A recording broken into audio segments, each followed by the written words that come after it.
All right, let's talk about something that drives every developer crazy, bugs. But what if I told you we could completely change the game? Forget spending hours digging through logs.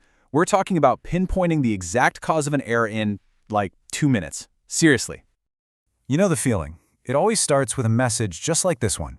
That one cryptic, soul-crushing line. It pops up in a log file and you just know your day is about to get a whole lot worse. It tells you something is broken, but that's it. No clue what, where, or why. And here's the kicker. This isn't just some abstract problem on your screen. While you're sitting there, scratching your head, that one little error, it's already hit 500 real people, real users. The clock is ticking, and the pressure's definitely on. And that user frustration? Well, it hits the bottom line, hard. We're talking about real money here. For one company, an error just like this one cost them a staggering $30,000 in lost sales, all while the engineering team was just trying to figure out what was going on. Every single minute you spend debugging is cash walking out the door.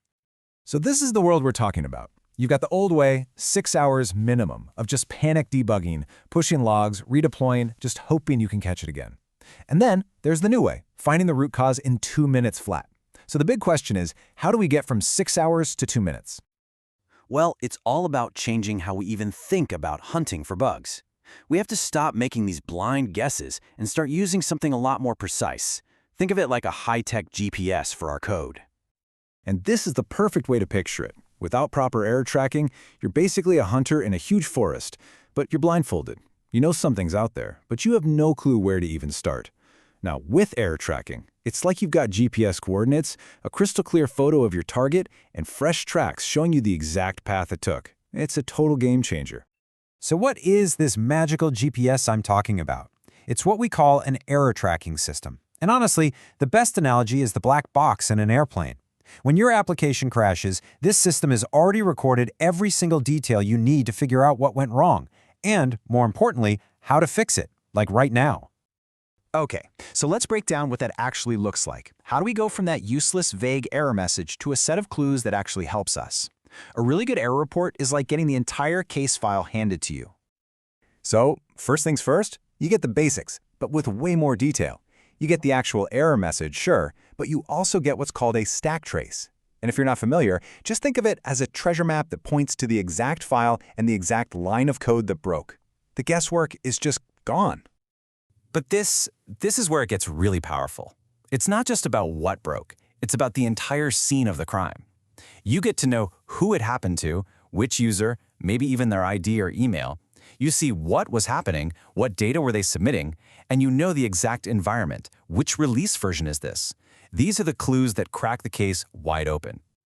And then you have the secret weapon, breadcrumbs. I mean, this is the real game changer. It's a literal step-by-step trail of what the user did right before everything blew up. User clicked button A, user navigated to page B, user typed in this field, and then boom, crash. All those bugs that were impossible to reproduce before, now you can see exactly how they happened. All right, so you're sold. You set up a system, but hold on, because just having the tool isn't the whole story. There are 3 really common traps that developers fall into that can make even the most powerful error tracking system, well, totally useless. Let's walk through them. Trap number 1 is what I call tracking noise. It's the temptation to track everything. But when your team is getting spammed with thousands of alerts for stuff that doesn't really matter, you know what happens? They start ignoring all of them. It's called alert fatigue, and it is a surefire way to let a really critical bug slip right through the cracks. So the secret here is to know the difference between a real, unexpected error and just normal application behavior.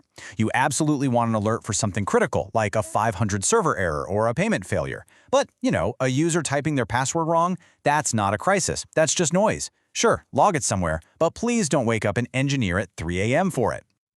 Okay, trap number 2.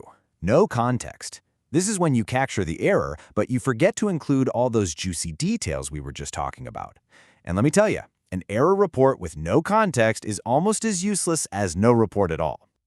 I mean, just look at the night and day difference here. The before is just payment failed. What am I supposed to do with that? Nothing. But the after, payment failed for premium user John at example.com on order number 456 for almost $300 using Stripe. Now that is a lead. Now you can actually solve the problem. And that brings us to trap number 3, which is, without a doubt, the most dangerous one. Leaking sensitive data. This is when you accidentally send private user information, passwords, credit cards, you name it, to your error tracking service. This isn't just a bug, it's a security and compliance nightmare. You have to, and I mean have to, scrub this data before it ever leaves your application. I'm talking about things like passwords, full credit card numbers, API keys, private tokens. None of that should ever see the light of day in your logs. Because if you get this wrong, you're not dealing with a bug anymore. You're dealing with a data breach. But look, if you can avoid those traps, if you get this right, it's not just a tool. It becomes a genuine superpower for your entire team. And the impact on the business? It's huge. I mean, the numbers don't lie. Teams that do this well are resolving bugs 60% faster. They're finding problems 10 times sooner, before a customer even has to complain. And because the app is just more stable, they see customer retention go up by 25%. That is massive. And at the end of the day, this is why it's so critical. A staggering 88% of users, that's almost 9 out of 10, say they're less likely to come back after a bad experience. One bug can literally lose you a customer for life. So reliability isn't just some nice-to-have feature, it's the bedrock of your entire business. So, I'll just leave you with this one question to think about. The next time a critical bug hits your app, is your team going to be hunting blindfolded in the dark, or are they going to have that GPS, that photo, and those fresh tracks to get it solved in minutes?